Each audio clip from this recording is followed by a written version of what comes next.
¿Cuántos quisieran ser como Urías, fieles hasta la muerte? Leales a los principios, leales a la misión, seguidores del Cordero, no seguidores de hombres.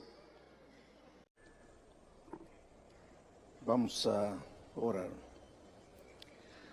Padre amado que estás en los cielos, una vez más, Señor, te agradecemos por todas las actividades del día, porque tu Espíritu se ha movido, porque muchos están tomando decisiones en su corazón, porque estamos aprendiendo, porque estamos congregados, juntos, alabando tu nombre. Y ahora, Señor, al final del día, una vez más, suplicamos la presencia y el trabajo maravilloso de tu Espíritu Santo. Tu Espíritu inspiró hoy al escritor bíblico y suplicamos que esta noche ilumine nuestro entendimiento para sacar las lecciones que pueden ser aplicadas a nuestra vida. Muévete soberano esta noche una vez más en el nombre de Jesucristo. Amén. Queridos, el texto para esta noche está en el segundo libro de Samuel. Voy a pedir que coloquen en la tela el texto. ¿O soy yo el que? No. Segundo de Samuel. Ahí está. Segundo de Samuel, capítulo 11. Voy a leer 3 versículos en la noche. Pero el personaje central de esta noche es Urías. Urías era eteo, otros le dicen hitita. Cuando el pueblo de Israel entró a Canaán, a la tierra prometida, la tierra de Canaán estaba habitada por los jebuseos, los amorreos, los cananeos, los heteos. Urías era de la tribu de los heteos. Muchos de los habitantes originales de Canaán, entre ellos Urías, se convirtieron, quiere decir, aceptaron al Dios de Israel y se convirtieron. Entonces, Urías es uno de ellos. Se unió al pueblo de Dios y se unió al ejército de David. Es como si pudiéramos decir así hoy: tú eras de una iglesia y conociste el mensaje bíblico y aceptaste el mensaje y ahora viniste a vivir el conocimiento pleno de la palabra de Dios. Voy a abrir un paréntesis para explicarles lo siguiente. El otro día yo estaba estudiando la Biblia con un joven y a medida que le iba explicando, sus ojos se comenzaron a brillar, se comenzó a emocionar. Un joven, ¿cómo le llama catequista, un maestro de Biblia en su iglesia. Se comenzó a emocionar y me dice: pastor, quiere decir que yo toda mi vida estuve equivocado. Toda mi vida estuve equivocado. Y yo le dije: no. Pero usted me está mostrando que la palabra de Dios dice otra cosa. Y yo le dije: no, tú no estabas equivocado, tú estabas creciendo. Y te voy a explicar eso, porque a veces nosotros no hacemos evangelismo. A veces, por más sinceros que seamos, no hacemos evangelismo, hacemos proselitismo. Y hacer proselitismo no es hacer evangelismo. ¿Cuál es la diferencia entre hacer proselitismo y hacer evangelismo?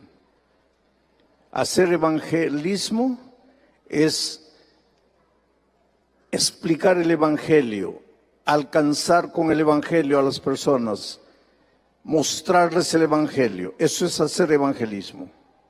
Naturalmente que el evangelio no es solo que Jesús te salva. El evangelio te enseña lo que Jesús hizo por ti y te enseña el camino en que debes andar. Ese camino en que debes andar es la doctrina. Entonces, cuando tú haces evangelismo, tú presentas el evangelio, pero no es solo el perdón de Dios, sino también las enseñanzas de Dios, donde está todo el cuerpo doctrinal. Pero hacer proselitismo es otra cosa. ¿Qué es? Probarte que tu iglesia es falsa y que mi iglesia es verdadera. Eso es hacer proselitismo.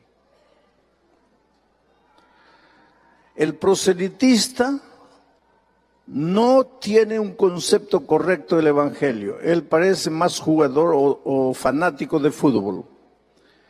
Tú eres de las Chivas no valen. Yo soy de las Águilas, vente para las Águilas. Tú eres de la Alianza no vale, vente para la U.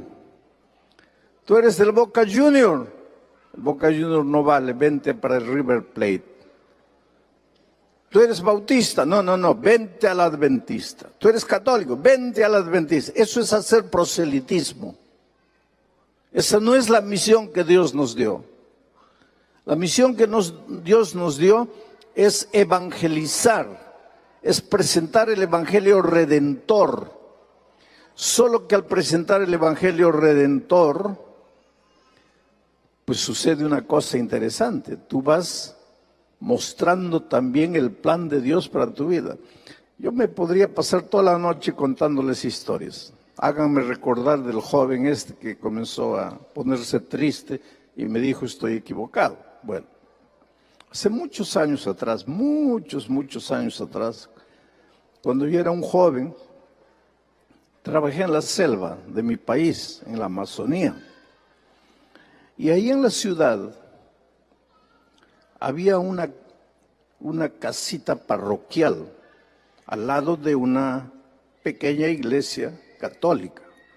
Y al ladito la casa parroquial donde vivía el párroco que cuidaba de la iglesia de ellos. Y mi esposa un día me dice, ese padre vive solito, ¿quién le cocinará? ¿Cómo vivirá solo? Porque la mayoría de los que vivían ahí eran nativos o colonos, él estaba solito ahí. Entonces mi esposa me dice un día, ¿por qué no le invitas a cenar? Yo voy a preparar una rica cena, tráelo a cenar. Entonces me acerqué y le digo, hola. Él me dice, hola. Me miró medio asustado así, porque él sabía quién era. Yo. Él sabía que yo era el pastor y yo sabía que él era el párroco. Le digo, mira, yo vine con una invitación de mi esposa. Quisiera cenar esta noche en casa. Él se quedó así medio asustado, ¿no? Que el pastor adventista lo estaba invitando a cenar en su casa. Me dice, sí, voy. Y en la noche llegó. Y llegó trayendo una botella de vino. El vino que él usaba en la comunión, en la misa del domingo, pero él se trajo para la cena. Y bueno, comenzamos a cenar, a conversar antes de comer, pues nosotros hacemos una oración, ¿no? Agradecemos a Dios. Le dije, ¿me permites agradecer a Dios? Sí. Oramos. Y él me dice, ¿no vas a abrir la botella de vino? Digo, sí, yo la voy a abrir. Y le serví. ¿Y para ti? No, es que yo no bebo alcohol. No sabía, discúlpame, porque si hubiera sabido no hubiera traído. No, pero tú bebe, tranquilo, no hay problema, pero yo no bebo. En resumen, nos hicimos amigos. Amigos. Porque no fue la única vez que vino. Vino otra vez. Vino muchas veces. Nos hicimos amigos. A tal punto que yo le dije, mira, a veces yo viajo y me llevo a mi esposa. Si tú quieres, entra a la casa, come lo que hay para comer. A ese punto llegamos, amigos. Un día, porque después de la comida venía la tertulia, hablábamos, conversábamos de todo menos de religión. Nos hicimos amigos. Pero un día él me dice, Alejandro, yo te estoy observando a ti y a tu esposa. Ustedes son personas buenas. Tú eres un hombre bueno.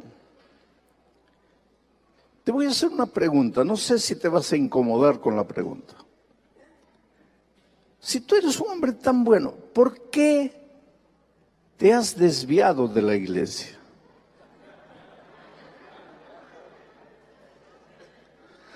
Le digo, mira, yo estaba esperando que tú me hicieras una pregunta parecida hace mucho tiempo. ¿Tú quisieras estudiar la Biblia conmigo? ¿Cuál Biblia? La Biblia.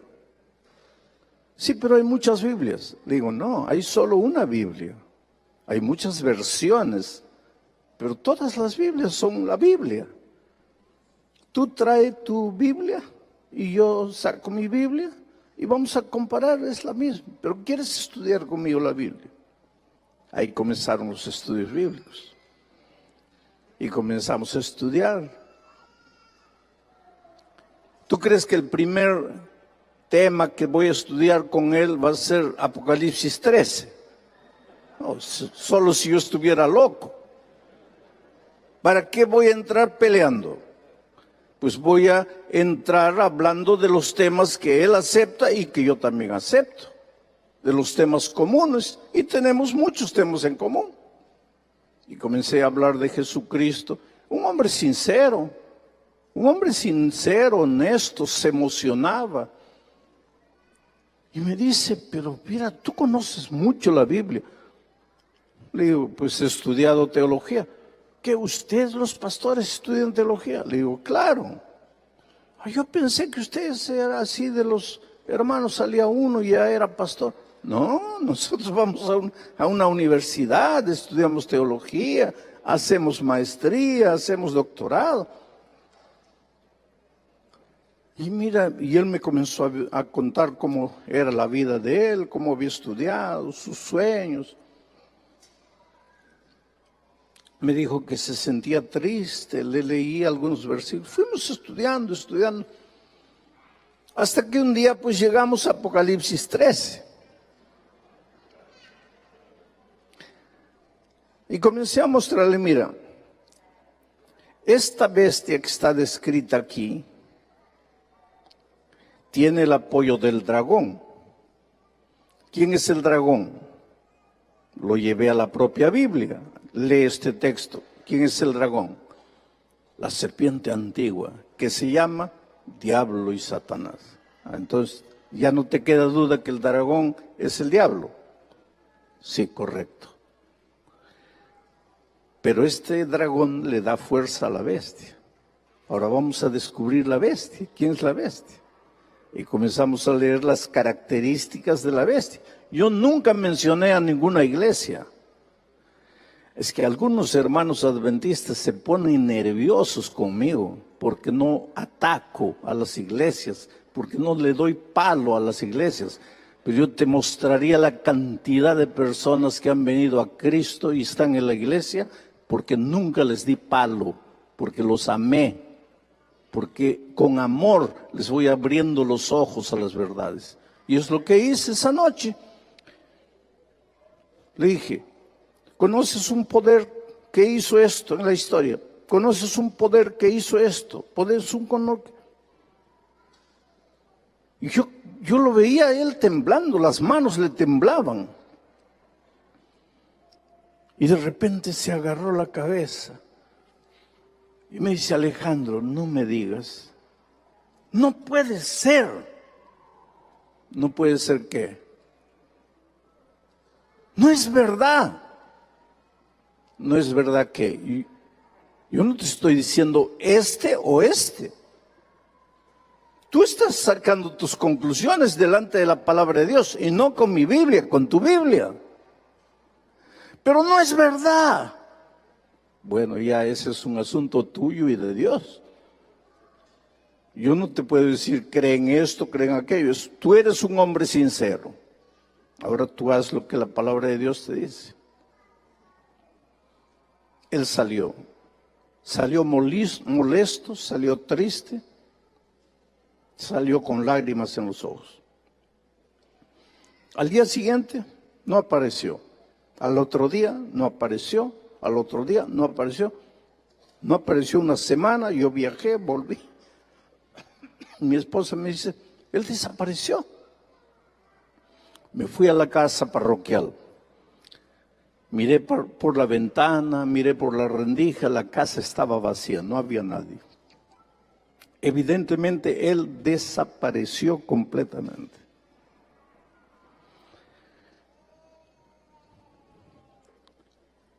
Tres, 4 meses después, llegó un nuevo párroco para la ciudad. Y yo me acerqué a saludarlo, no quiso conversación conmigo. Pasaron los años, yo me vine a Brasil a trabajar. Pasaron años. Y un día llegué al Perú a pasar Navidad. Ya no me van a decir: el pastor Bullón celebra Navidad. Yo llegué a pasar Navidad. La Navidad que el mundo, 25, mejor no voy a decir Navidad. Yo llegué a pasar el 25 de diciembre. Eso sí está bien, ¿no? Porque Navidad es pecado, ¿no? Entonces, 25 de diciembre, llegué. Y estaba caminando por el Jirón de la Unión. ¿Cuántos peruanos hay aquí? Bueno, ¿conocen el Jirón de la Unión? Estaba caminando por ahí. Y de repente veo allá a unos 20 metros al padre. Nunca más lo vi después de aquella noche. Y fui a su encuentro. Él se metió, por eso pregunté si hay peruanos, él se metió a las galerías Bosa, ahí. Y yo fui atrás. Y él se escondió atrás de un kiosco. Yo fui lo vi por todo lado. No lo encontré. Terminó las vacaciones, regresé al Brasil. Unos 4 meses después recibo una carta. Y era carta de él. Él había escrito la carta a la Unión Peruana.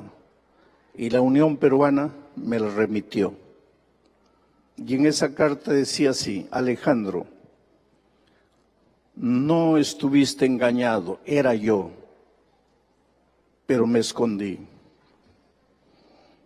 Desde aquella noche, nunca más tuve paz en mi corazón. Desde aquella noche, lucho de día y de noche con mi conciencia. Pero yo ya he ido demasiado lejos. Para mí ya no hay retorno. Por favor, no me busques más. Yo sé que un día voy a tener que rendir cuentas de todo, pero no quiero pensar en eso. Entonces, yo de vez en cuando me acuerdo, oro por él. Porque espero que un día la palabra sembrada fructifique en el corazón de él. Vuelvo al joven. El joven me dice: estoy equivocado. Le digo: no estás equivocado. Cuando tú vas a la escuela primaria, aprendes a sumar, restar, multiplicar, dividir. Pero ahí la vida no acabó. Vas a la secundaria. ¿Y qué aprendes en la secundaria? Álgebra, trigonometría, física, química. Pero no te quedas ahí, vas a la universidad. ¿Y qué aprendes en la universidad? Física cuántica, trigonometría espacial. Ahora, sería justo que en la universidad, cuando estás estudiando física cuántica, mires a tus años de primaria y digas, cuando estaba en la primaria estaba equivocado. ¿Estabas equivocado? No, estabas aprendiendo. Y eso es lo que le dije a ese joven, tú no estás equivocado, tú sabías lo que sabías. Pero ahora estás delante de una nueva verdad, ¿qué vas a hacer con esa verdad? El problema de muchos es eso, me encuentro con la verdad y no sé qué hacer con la verdad.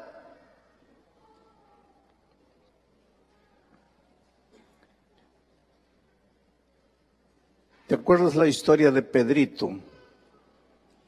Pedrito vio a su hermana María de 12 años, preparando la carne para colocar en la asadera. Pero la asadera era de forma rectangular y María estaba cortando la carne de forma redonda. Ahora no salgan diciendo aquí, Pastor Bullón dice que podemos comer carne. Yo te estoy contando una historia. Entonces, olvídate la carne. Vamos a decir gluten. Está cortando el gluten de manera redonda, ¿ah? Para colocar ahí en la asadera. La asadera es rectangular. Entonces, Pedrito le pregunta, María, ¿por qué estás colocando la carne redonda si la asadera es rectangular? Y ella levanta los hombros y dice, no sé, mamá hace así, yo hago así. Pedrito va donde la mamá, mamá, ¿por qué María y tú cortan la carne redonda si la asadera es rectangular? Y la mamá levanta los hombros y dice, no sé, mi mamá hacía así, yo también hago.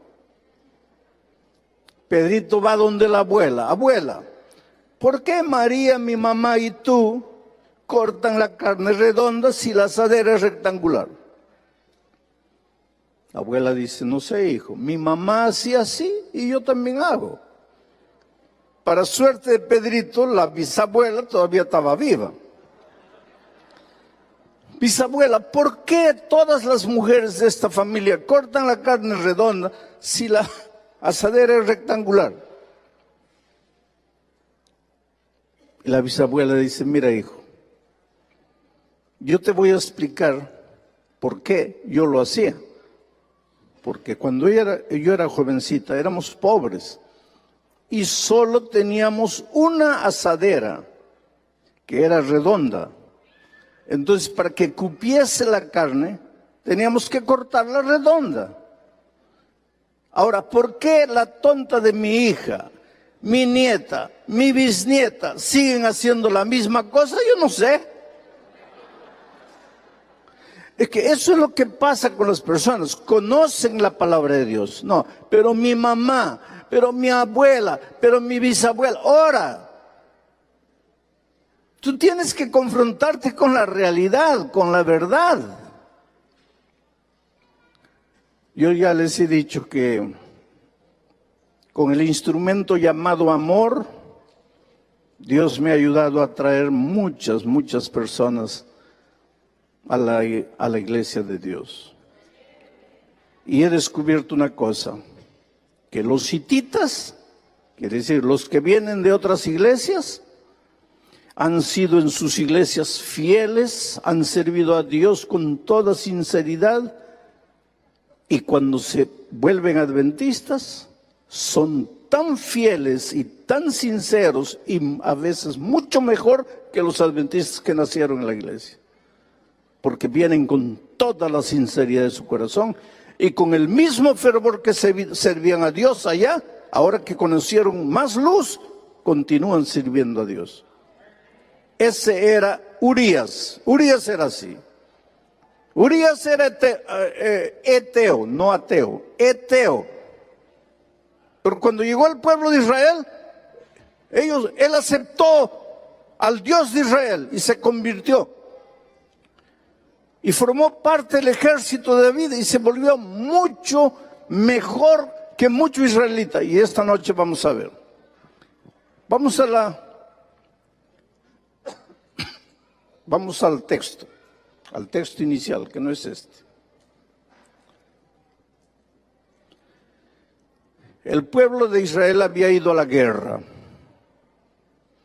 Joab, el general de David, estaba al mando de los ejércitos. Ahora, miren lo que dice. Y sucedió un día, les hago una pregunta, ¿dónde estaba el ejército de David? En la guerra. Y sucedió un día, al caer la tarde, que se levantó David de su lecho. ¿Dónde estaba el ejército de David? En el campo de batalla. ¿Y dónde estaba David? En el palacio. Al caer de la tarde, ¿a qué hora es el caer de la tarde? A las 6 de la tarde. ¿Y qué hizo David a las 6 de la tarde? Se levantó de su lecho. Entonces, ¿qué había estado haciendo toda la tarde? ¿Y dónde estaba el ejército? ¿Y el rey? Ahí ya comenzaron los problemas para el rey. Porque cuando es hora de trabajar, hay que trabajar, querido. Y cuando es hora de dormir, hay que dormir. ¿Por qué el rey no estaba preocupado, no estaba concentrado, pensando cómo está mi ejército, cómo estarán los soldados, les faltará pan, les faltará agua? No, él durmiendo. Y mente ociosa es taller del diablo. El diablo a veces está cansado, no quiere tentar. Él se cansa también a veces, de tanto tentar se cansa. Y dice, no, hoy no voy a tentar a nadie. Pero cuando ve uno con mente ociosa, el pobre no resiste la tentación y cae. Y tienta. Porque la mente, lo primero que el diablo necesita para realizar su plan es una mente ociosa. Una mente que no está haciendo nada. Ahí estaba David con la mente ociosa, se levanta a las 6 de la tarde, cuando es hora ya debería a esa hora llegar la gente para dormir, él recién levantándose. Y sube al balcón y mira a una mujer bañándose. Y él es el rey. Él tiene poder, Él manda, Él ordena, Él determina. Él no pide favores, Él es el rey. Es interesante que cuando el pueblo de Israel le dijo a Samuel, danos un rey, Samuel le dijo, ustedes no saben lo que están pidiendo, se van a arrepentir. No, pero todas las naciones tienen un rey. Sí, porque todas las naciones no tienen a Dios. El rey del pueblo de Israel es Dios. ¿Para qué quieren rey humano? No, pero ¿qué queremos? Les dieron reyes y los reyes los hicieron sufrir. Ahora, queridos, cuando este incidente sucedió, David ya había matado al león, ya había matado a Goliat.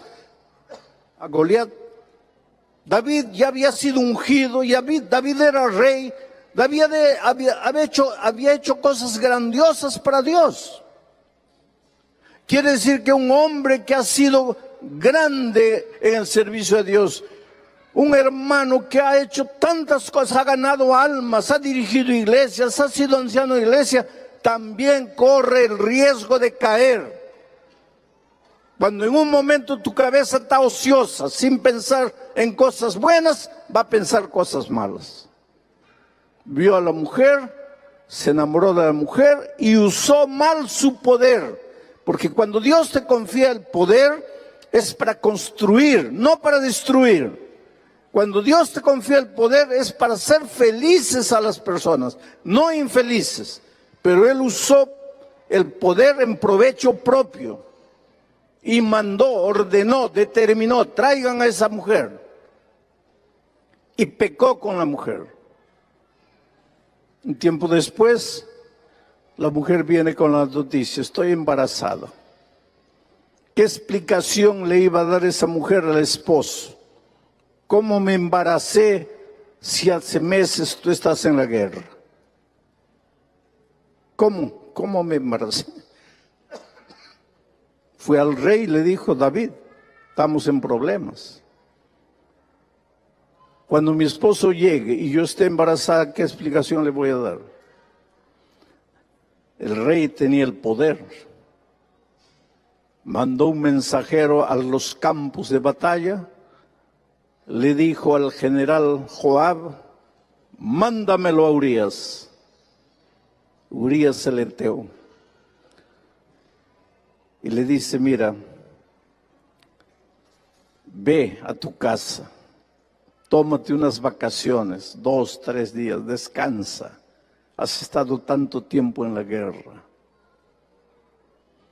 Mira cómo el rey, un rey que fue sabio, un rey que fue un instrumento poderoso de Dios, él usa su inteligencia para urdir planes nefastos, macabros.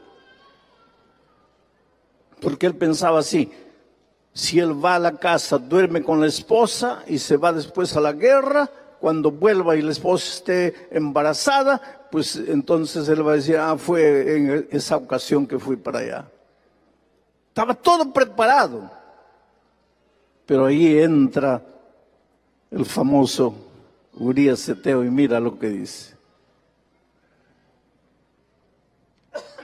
Y Urías respondió a David, cuando David le dijo: mira, ve a la casa, duerme con la esposa. Urías respondió a David: el arca del pacto, porque el pueblo de Israel nunca iba a la guerra sin llevar el arca. Y dentro del arca estaba la santa ley de Dios. Y la santa ley de Dios es el reflejo de su carácter. Y encima del arca estaba la presencia de Dios. O sea, cuando el pueblo iba para la guerra, nunca iba sin tener la seguridad de la presencia de Dios. Todo te va a ir bien. El matrimonio te va a ir bien cuando tú te cases, pero tengas certeza de que el arca está contigo, la presencia de Dios está contigo. Cuando abres un negocio, te va a ir bien si tienes la seguridad de que el arca está contigo. Cuando inicias cualquier plan, te vas de paseo a Europa, ve, pero ten seguridad de que el arca está contigo. La presencia de Dios te acompaña. No vayas solo. El pueblo de Israel nunca iba a la guerra sin el arca. Y entonces ahora Urías le dice a David: el arca e Israel y Judá están bajo tiendas en el campo. Y mi señor Joab, mi general, y los siervos de mi señor en el campo.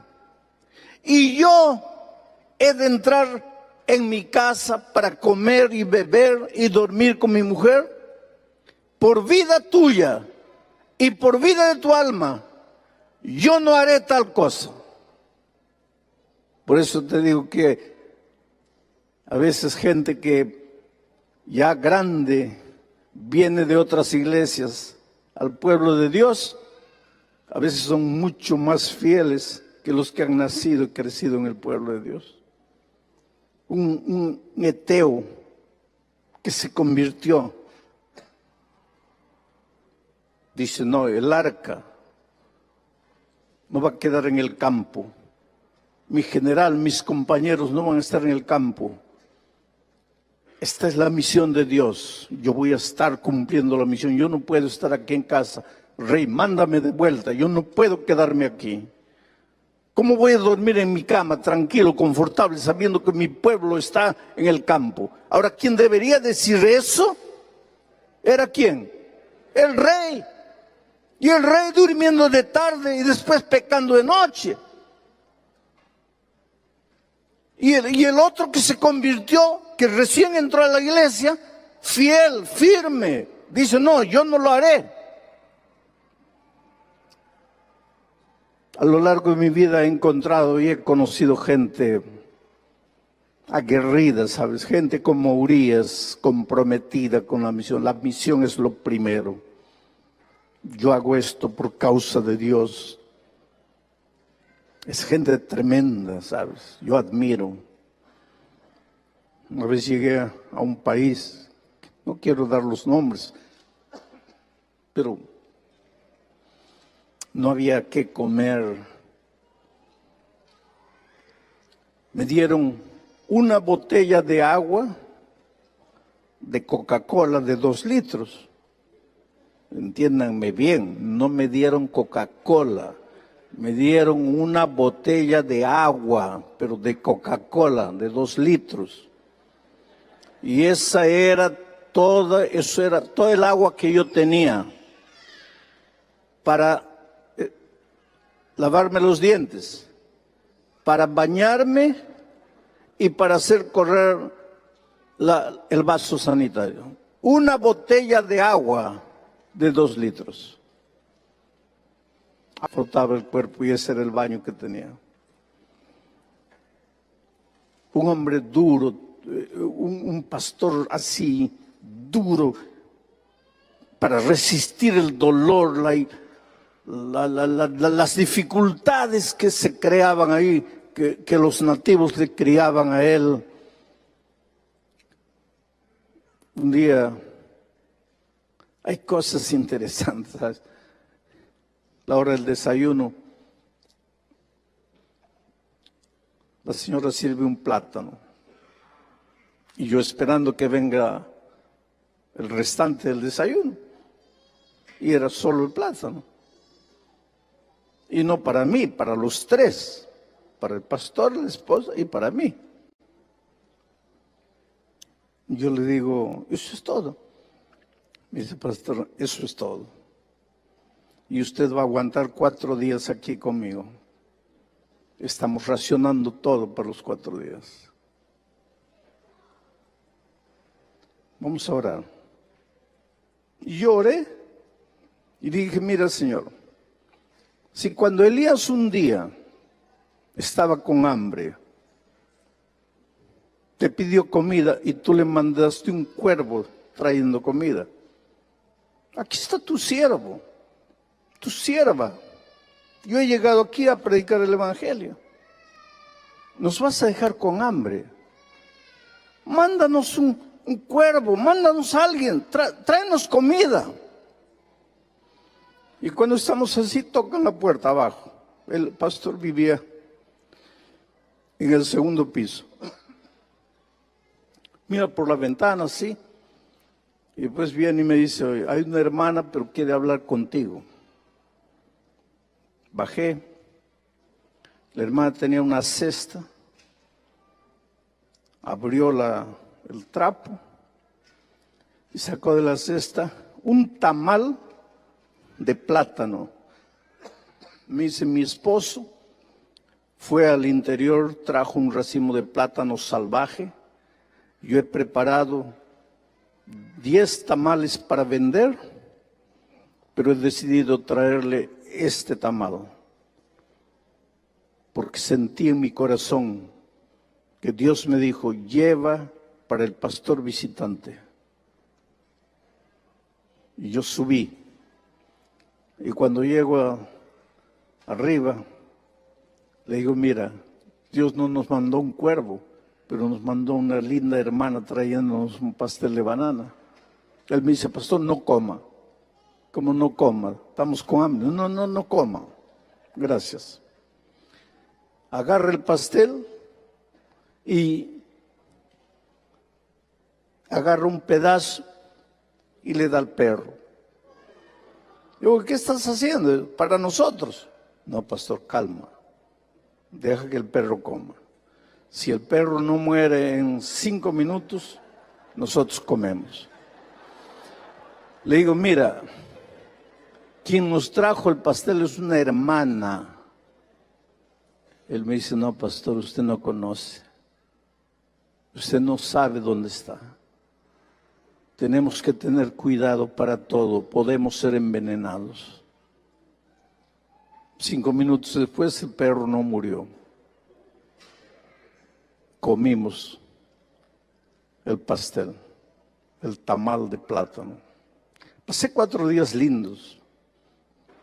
Las 1000 personas todas las noches escuchando la palabra de Dios, en la hora del llamado viniendo adelante, aceptando a Jesucristo. Qué días maravillosos. Pero cuando llegó el momento de volver, él me llevó al aeropuerto, yo lo abracé, digo, mira, yo me voy. Aguanté 4 días, pero me voy. Pero tú estás una semana y un mes y otro mes y otro mes y un año y otro año. ¿Cómo aguantas? Y él me dijo una cosa tremenda, pastor, yo amo a esta gente. Ahí me dio vergüenza, hermanos. Ese es pastor. Ese no está preguntando, ¿hay escuela para mi hijo? ¿Hay trabajo para mi esposa? No. Yo amo a esta gente. Ese es pastor. Yo no. ¿Qué sufro yo? Viajo de avión, me dan comida, nunca me falta comida. Ustedes, los hermanos, me aman. No creo que uno de ustedes me va a matar, me va a envenenar. Ama a esa gente. Esos son los Urías modernos. ¿Cómo puedo yo vivir tranquilo cuando mi pueblo está allá, cuando el arca de Dios, cuando hay una misión para cumplir? No puedo. Yo no puedo entrar, acostarme dejando la misión inconclusa. Yo me acuerdo del pastor Davis, que fue el primer misionero a Ecuador. La próxima semana, a partir del miércoles, estaré en Ecuador. 4 días de evangelismo ahí en la ciudad de Quito y una noche en Guayaquil. El pastor Davis fue el primer misionero a Ecuador. Cuando llegó ahí no había un miembro de iglesia. Él llegó con la misión de evangelizar, recién casado con su joven esposa. Americanos salieron de este país y fueron para allá. Nosotros los hispanos tenemos una gratitud con los pioneros americanos que dejaron el confort, la comodidad de su ciudad y fueron a evangelizarnos a nosotros. Nadie los recibió. Porque el país, pues no era adventista. Era un país duro. Él no era bienvenido. Nadie lo recibió. Sufrió. Y de repente la esposa queda embarazada. Ningún hospital quiso prestarle atención médica. Y cuando llegó el momento de nacer el niño, ningún hospital aceptó a la señora para dar a luz. Pero ya había pasado casi un año y él había evangelizado ya unas 13 personas. Digo, había evangelizado. Porque él no llegó allá diciendo, te voy a probar que tu iglesia no vale, que la mía es la verdadera. No, así no se evangeliza. Él evangelizó. Ya había evangelizado 13 personas. Una de las señoras ayudó a la esposa a dar a luz. La niña nació, una niña linda. La mamá murió. El pueblo no dejó, no permitió que esa joven señora muerta fuese enterrada en un cementerio. Esos 13 nuevos...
conversos y el pastor Davis cargaron el cajón de la esposa al campo para enterrarlo ahí.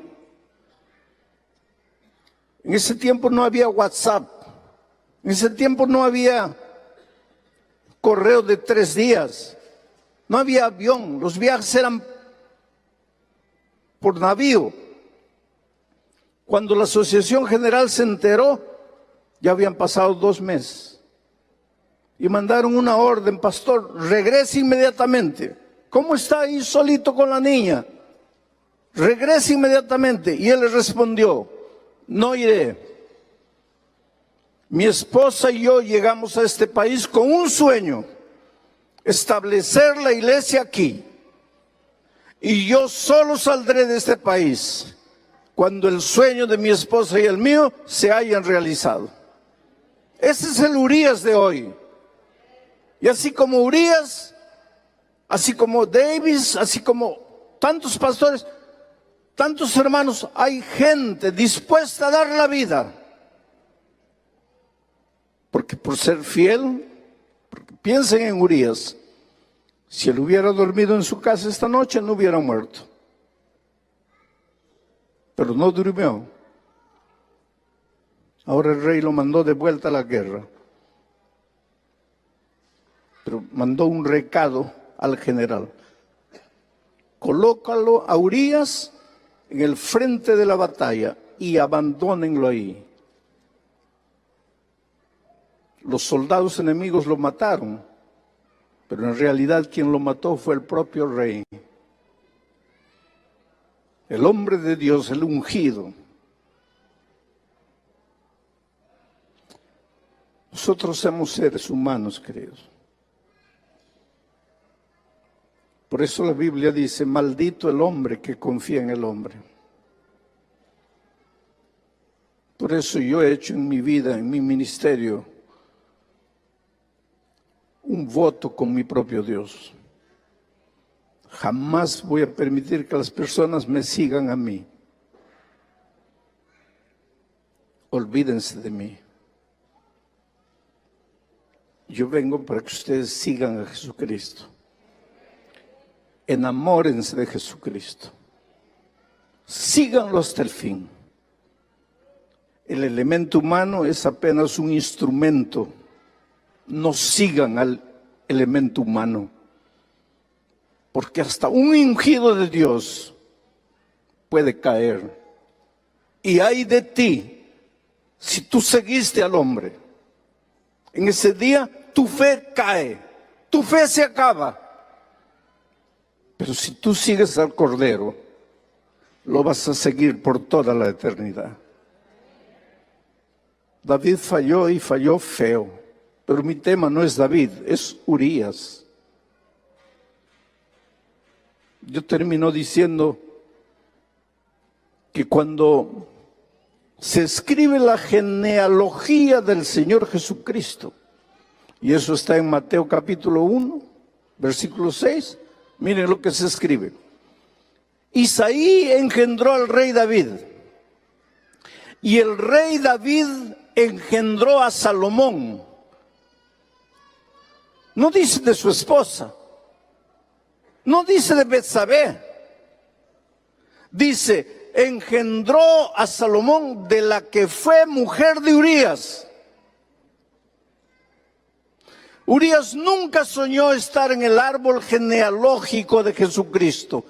Y aunque él no tuvo participación, su nombre está registrado para la eternidad por su fidelidad. ¿Cuál fue la recompensa de su fidelidad en esta tierra? La muerte. Pero no importa lo que los hombres te hagan. Lo que importa es el concepto que Dios tiene de ti. No lo que los hombres piensen de ti, lo que Dios piensa de ti. Y ahí está el nombre de David en el árbol genealógico de Jesús, de Urías. David engendró a Salomón, de la que fue mujer de Urías. Voy a pedir a Zaida que venga para cantar porque quiero preguntar esta noche. ¿Cuántos Urías? ¿Cuántos quisieran ser como Urías, fieles hasta la muerte? Vamos al texto bíblico, voy a pedir, ya está abierto ahí. Miren qué palabras maravillosas de Cristo. Es una invitación. Venid a mí todos los que estáis trabajados y cargados. Desarrollando el pensamiento que ya vengo desarrollando las otras noches. Las personas viven trabajadas y cargadas, afligidas y desesperadas, estresadas. No, porque viven en un mundo difícil. Las personas viven estresadas, cargadas, porque el origen de sus problemas está dentro. Y es el carácter. Y es por eso que Jesucristo dice: llevad mi yugo sobre vosotros, aprended de mí que soy manso y humilde de corazón. Y cuando hayas aprendido a ser manso y humilde de corazón, entonces vas a encontrar descanso para tu alma. O sea, esa aflicción, ese cansancio, no es de origen externo, es de origen interno. Y cuando tú aprendas a ser un hombre, una mujer mansa,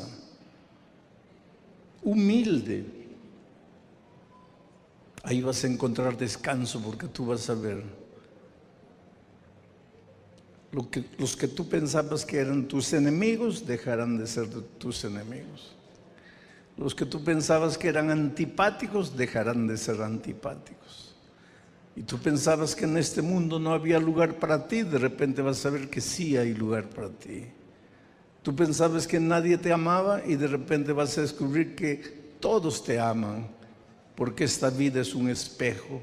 Esta vida te devuelve lo que tú das. Y si tú das rencor, recibes rencor. Entonces necesitas que el Señor Jesucristo cambie. El problema del ser humano es su carácter. Vuelvo a repetirles lo que dije las noches anteriores. Cuando salimos de las manos del Creador éramos perfectos. Nuestra vida era perfecta, nuestro carácter era perfecto. Pero ¿qué pasó? El ser humano pecó. ¿Tú sabes lo que quiere decir pecado? En la Biblia, en el hebreo, hay 5 palabras para referirse al pecado, para definir al pecado. Cada una de estas palabras define un aspecto diferente del pecado. Y una de las palabras es la palabra agón, que define el aspecto del pecado en el sentido de que te separa de Dios, te aparta de Dios, te lleva para lejos. Cuando el hombre peca, agón de Dios. Mientras que Dios quiere, ahí viene otra palabra hebrea interesante, Dios quiere jalaquear contigo. No existe el verbo jalaquear, el verbo es jalak. Yo lo estoy castellanizando, que quiere decir jalak, caminar, andar. Dios quiere jalaquear contigo, Dios quiere tomarte la mano, caminar contigo. Por donde Él va, vas tú. Tú y Jesús, caminando, jalaqueando. Mientras Jesús quiere eso, viene el pecado y te agón de Dios. Te separa de Dios, te lleva para lejos de Dios. El otro día una señora desesperada me decía: pastor, ¿dónde está Dios? Dígame dónde está Dios, que no se acuerda de mí. Querido, Dios está donde siempre estuvo. Dios nunca te dejó, Dios nunca te abandonó. Él dice: hasta una madre podrá olvidarse del hijo que Dios dio a luz, pero yo nunca me olvidaré de ti. Entonces, cuando las cosas te van mal en la vida, no te preguntes ¿dónde está Dios? Pregúntate ¿dónde estás tú? Porque fuiste tú el que se fue. Fuiste tú el que partió. La figura más elocuente Jesús la presentó en la parábola del hijo pródigo. No es el padre que abandona al hijo, es el hijo que abandona al padre. Es el hijo que se apodera de lo que le pertenece al padre. ¿Y qué es lo que le pertenece al padre? La vida. Nosotros nos apoderamos de la vida y nos apartamos de Dios y andamos diciendo: mi vida es mía, yo hago lo que quiero con mi vida, nadie manda en mi vida. ¿Cómo que nadie manda en tu vida? ¿Cómo que tu vida? Querido, a veces de mañana tú estás para tomar tu desayuno y de repente una hormiguita traviesa comienza a querer entrar a tu taza y tú con el meñique. Si Dios quisiera quitarte la vida, no se daría el trabajo ni siquiera de mover el meñique. ¿De dónde tú crees que tienes el derecho de decir: mi vida es mía? Yo fui una vez a conversar con un grupo de adolescentes que estaban fumando marihuana en hojas de la Biblia. Dicen que el mejor papel para envolver marihuana es el papel tipo Biblia, pero este papel no se encuentra en las librerías. Entonces para él fue más fácil comprar una Biblia. Él le arrancaba las hojas a la Biblia y envolvía la marihuana ahí. Me dijeron: pastor, converse con ellos. Sí, fui a conversar. Había un líder, el más valiente, ¿no? Le digo: mira, hijos, no pueden hacer eso. ¿Por qué no? Porque esa es la palabra de Dios. ¿Palabra de quién? La palabra de Dios. ¿Qué Dios? Dios no existe. ¿Qué Dios? Le digo: hijo, ¿cómo vas a decir que Dios no existe? Estás vivo porque Dios existe. No, me dice: tú estarás vivo porque Dios quiere. Yo no creo en Dios. Si existe Dios, y sacó el reloj y dice: yo le doy a Dios 30 segundos para que me quite la vida. Y comenzó a contar: 1, 2, 3. Una tensión. Los muchachos me miraban, yo los miraba. 25, 27, 28, 29, 30. Nada pasó. Y él me mira y me dice: ¿palabra de quién es la Biblia? Y queridos, pues yo también tengo un toro bravo dentro de mí, ya les dije. Todos tenemos. Y yo levanté los ojos al cielo y dije: Señor, por favor, está bien, no lo mates, pero por lo menos dale una bofetada, tíralo al suelo, haz algo. ¿Cómo vas a permitir que un muchacho de esos te desafíe y tú te quedas tranquilo, no haces nada? Pero ese es Dios. Hijo, ¿quieres apoderarte de la vida que te di? Hazlo. No te voy a traer por la fuerza, nunca. Yo podría, pero no lo voy a hacer. Yo soy Dios, para mí no hay nada imposible. Yo te puedo arrastrar a la fuerza, pero yo quiero tu corazón. Yo no quiero solo tu cuerpo. Yo quiero que vengas a mí por amor.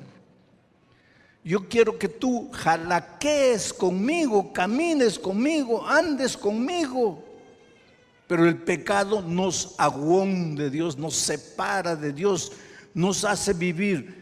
Oh, salimos como un cabrito loco saliendo, corre, pradera verde, sube, entra.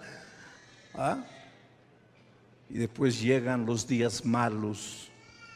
Y cuando está todo mal, como mi pobre padre, ahí levantamos los ojos al cielo y decimos: Señor, yo estaba huyendo de ti, ¿me aceptas de vuelta?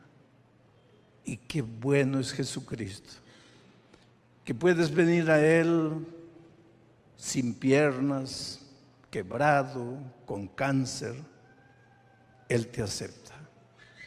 El otro día yo estaba saliendo de un estadio en San Pablo después de la predicación y un muchacho corre y me dice: pastor, a mí Dios no me perdonó, yo ya le he pedido tanto que me perdone, pero a mí no me perdona. ¿Por qué dices que no te perdonó?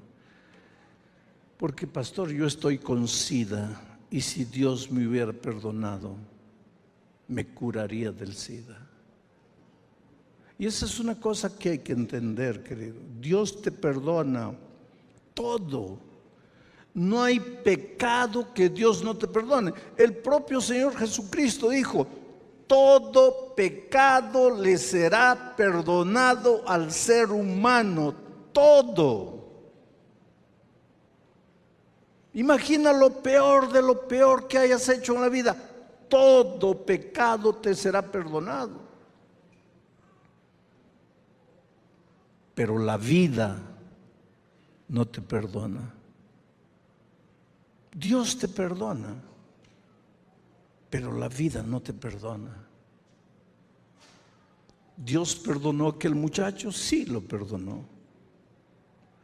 Pero él está con SIDA y va a tener que sobrevivir así, tal vez hasta morir así.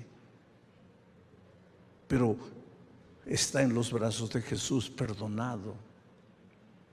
Es por eso que tienes que tener cuidado de no jugar con la vida, de no apartarte de Dios, de no querer vivir tu vida como si Dios no existiera. A veces miramos a los principios bíblicos, a los valores y decimos: no, yo no quiero entrar, no quiero bautizarme porque esa es una vida de esclavitud, porque no se puede hacer esto, no se puede hacer aquello, porque esto, porque aquello. Los principios bíblicos no son un cerco para que tú no salgas. Los principios bíblicos son un cerco de protección para ti. Dios te ama, querido. Sabes que en todos los años de mi ministerio, que no son pocos, tal vez lo más difícil para mí ha sido hacerle entender al ser humano que Dios lo ama. Dios te ama. Seas tú quien seas, hayas hecho lo que hayas hecho, Dios te ama. El otro día, otro muchacho viene a mí y me dice: pastor, a mí sí Dios no me puede amar. ¿Por qué no? Porque yo soy un homosexual, pastor. Hijo, pero Dios te ama. No, pastor, usted no ha entendido nada. ¿No ha entendido qué? Pastor, yo soy un homosexual, soy un hombre que se acuesta con otro hombre. ¿Eso no le da asco a usted? Sí, hijo, a mí me da asco, pero yo no te estoy hablando de mi amor humano, miserable, mezquino. Yo te estoy hablando del amor infinito de Dios. Él te ama, no aprueba lo que haces, pero te ama.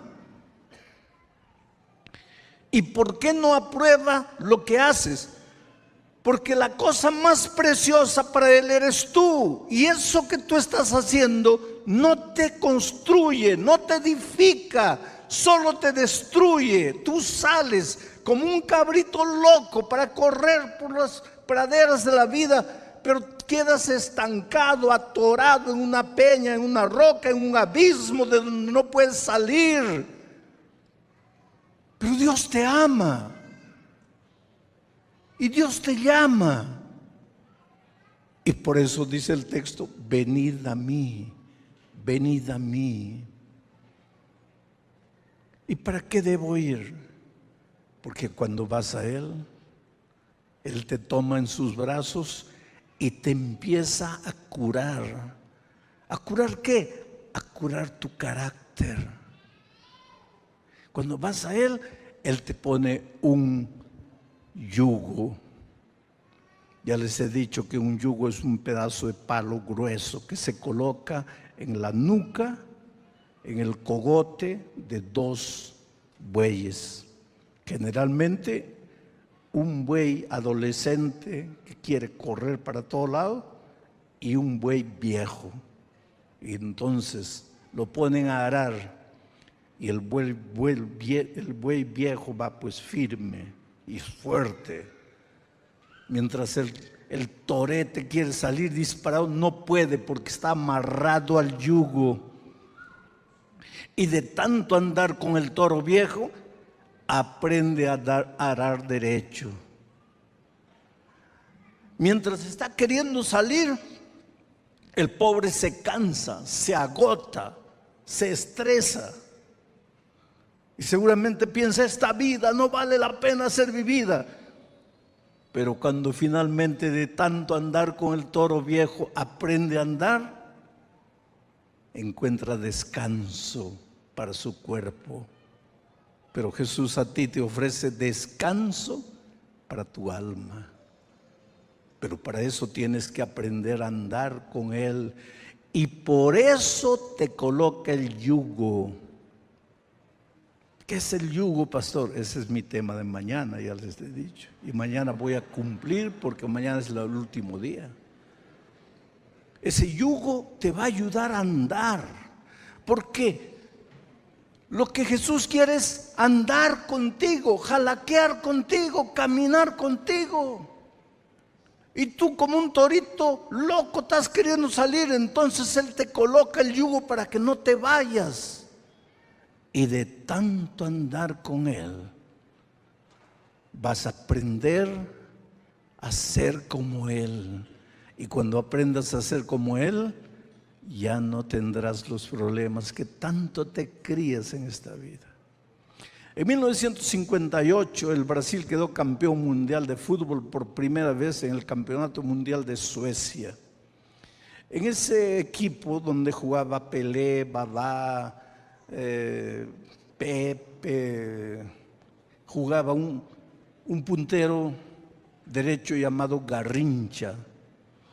Garrincha era un hombre interesante, él era un hombre chueco, pero chueco, así con las piernas completamente abiertas, andaba como un gorila, así.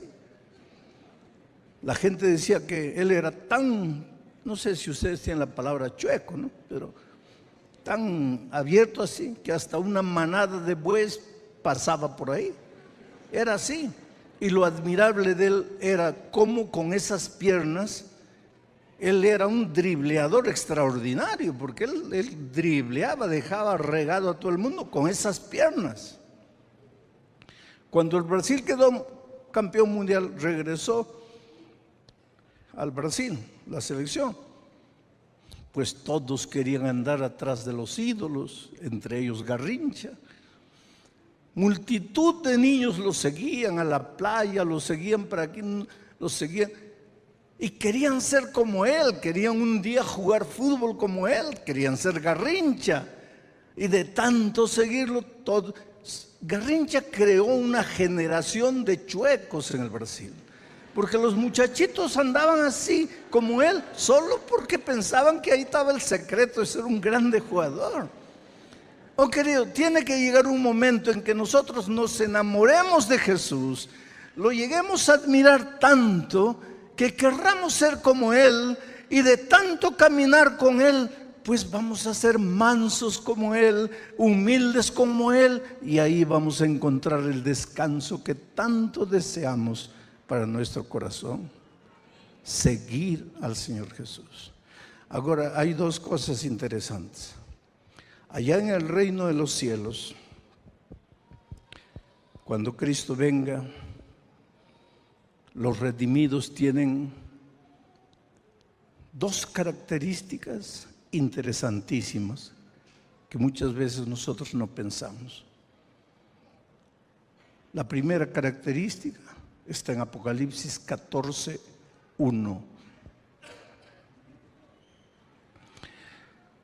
Ahí está el texto.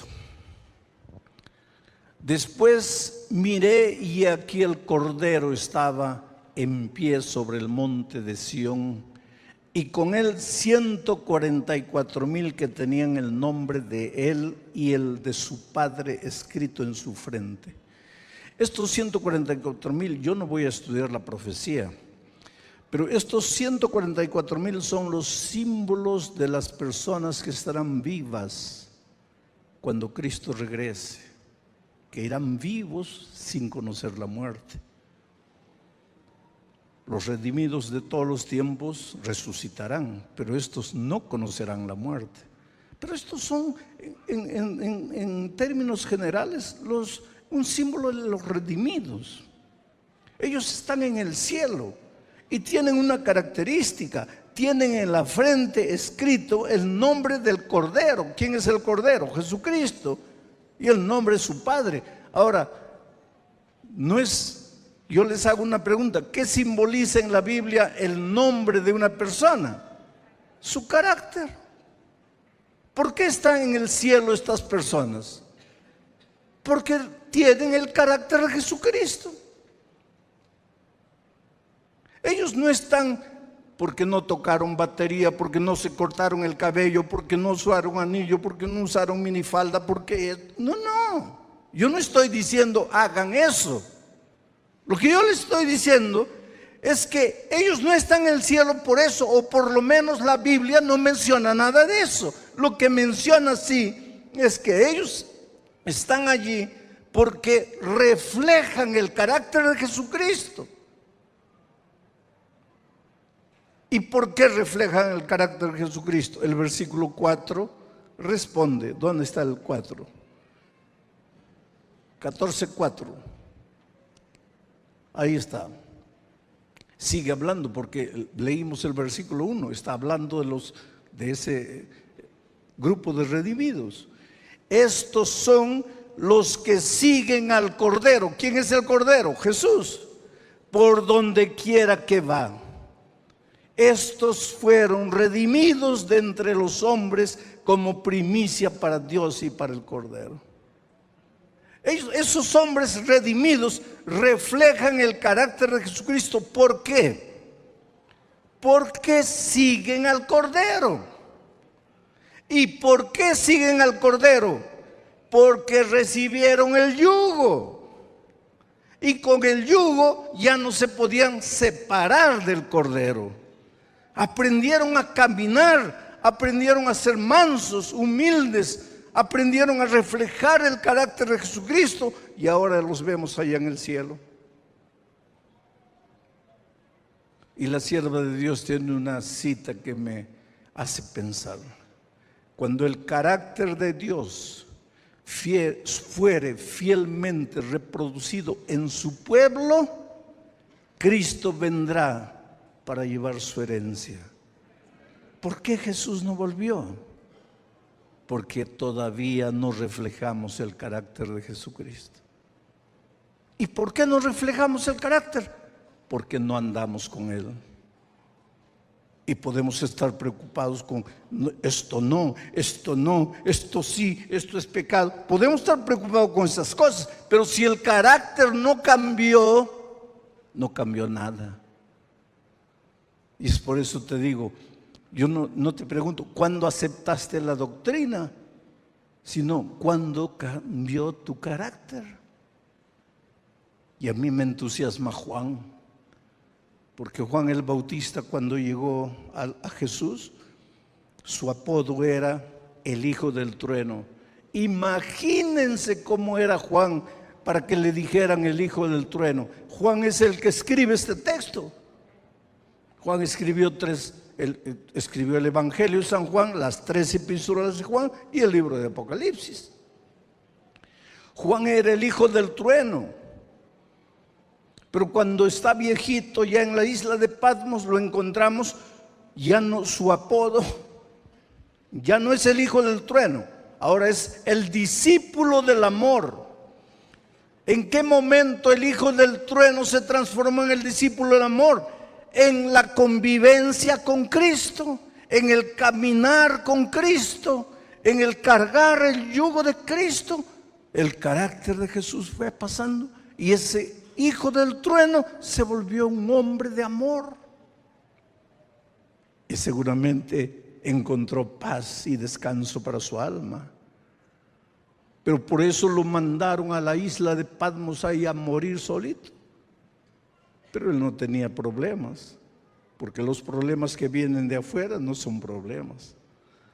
Los problemas realmente que destruyen nuestra vida son los que salen de adentro. Pero nosotros solo nos preocupamos con los que vienen de afuera y no nos preocupamos con los verdaderos motivos por los cuales no podemos dormir. Oh querido, Dios es un Dios de maravillas, Dios hace milagros, Dios transforma.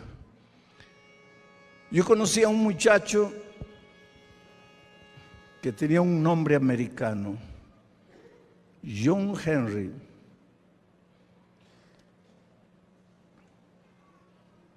Y desde chiquito le decían JH, John Henry, JH.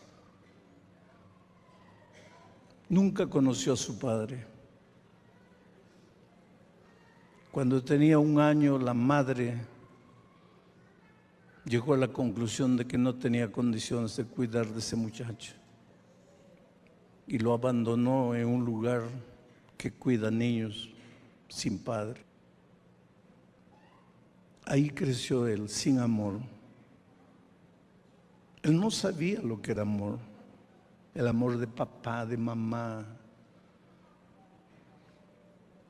El que le diga, mira, tú puedes, hijo, tú vales mucho. Eso solo lo pueden decir los papás. Nunca recibió un abrazo de verdad, un beso de verdad. Creció, fue maltratado. Muchas veces lo consideran medio loco porque a los 7, 8 años comenzó a intranquilizarse con la vida. Se portaba mal, no porque era malo, se portaba mal porque quería llamar la atención, no supieron entenderlo. Le dieron tratamientos psiquiátricos y eso y aquello, golpes. Finalmente a los 16 años decidió abandonar ese lugar. ¿A dónde va un muchacho con 16 años? A vivir a la calle. ¿Sabes lo que es la vida en la calle? ¿Sabes lo que es vivir en la calle, dormir en la calle? ¿Sabes la ley del mundo de la calle? Así pasó ese muchacho. Hasta que un día se encontró con Jesucristo. En esos años de desesperación, 18, 19 años, llegó a pensar que no valía la pena vivir. Porque esta vida es dura, querido, esta vida es cruel y muchas veces te lleva a pensar que no vale la pena vivir. Y entonces piensas que la única salida es la muerte. Y como la muerte no llega solo, entonces tú puedes provocar la muerte. Tú puedes quitarte la vida. Esta semana, este país está sacudido por lo que sucedió con esa señora. Tú sabes una cosa, ningún ser humano que se quita la vida está en el pleno uso de su razón, ninguno. Porque hay una cosa que todos tenemos que es instintivo, es más fuerte que la razón y se llama instinto de conservación. Eso no depende de tu raciocinio, eso es instinto, está dentro de ti. Por eso una persona en uso normal de su razón no muere, no quiere morir. La vida puede ser la más miserable de la vida. Ustedes conocen de aquella historia de un hombre que andaba porque no viene la muerte, mejor que la muerte me lleve. Y de repente la muerte apareció, ¿me llamaste? Y quedó desesperado. No, no, es que solo quería saludarte. Porque así es la vida puede ser la peor, pero cuando llega la hora de morir, ahí surge el instinto de conservación. Tú no te matas. Te encuentra en la vida piedra bruta, no vales para nada, y te toma en sus manos y te va moldando, te va lapidando, burilando, limpiando las aristas. Porque cuando Dios te encuentra en la vida, no te ve como lo que eres, piedra bruta. Te ve como el diamante precioso escondido detrás de esa piedra. Y eso es lo que Dios hizo con J.R. Lo encontró perdido, destruido, acabado. Y colocó paz en su corazón. Y él con lágrimas fue a Jesús y le dijo: Señor, estoy aquí, yo no puedo, ¿tú puedes por mí? Y Jesús le dijo: voy a colocar mi yugo encima de ti. Vas a caminar conmigo y vas a aprender a ser manso y humilde de corazón. Estudió la palabra de Dios y se bautizó. Y después se enteró que había un colegio, una universidad adventista. Y dijo: voy. ¿Voy cómo? La educación cristiana cuesta, porque todo lo que vale cuesta. Yo me acuerdo de mis años, muchacho, mis padres no tenían dinero, no eran hombres ricos, 9 hijos. ¿Cómo estudiar en una institución que cuesta? Yo me iba a colportar y a veces faltaba 15 días para volver a la escuela y no tenía un centavo para volver. Y me sentaba en la plaza pública, mis pies me dolían de tanto andar, de tanto tocar puertas, tratando de colportar. Y levantaba los ojos al cielo y decía: Señor, mi sueño es ser pastor. Necesito estudiar, no tengo dinero, ¿qué hago? Y Dios siempre me abrió las puertas. Y hoy sí soy pastor. Y este muchacho pobre, sin nada en la vida, sin nadie para ayudarlo, dijo: voy a la UNAC. Benditas nuestras instituciones educativas. Y bendita esta universidad que tiene un plan de darle trabajo a un muchacho por 1 año para que después pueda estudiar. Y JH llegó aquí sin nada y fue aceptado por esta universidad. Su sueño es ser pastor. Su sueño es estudiar teología. Pero como no tiene dinero este año, va a trabajar. Y yo no sé dónde está JH, pero quisiera que venga aquí.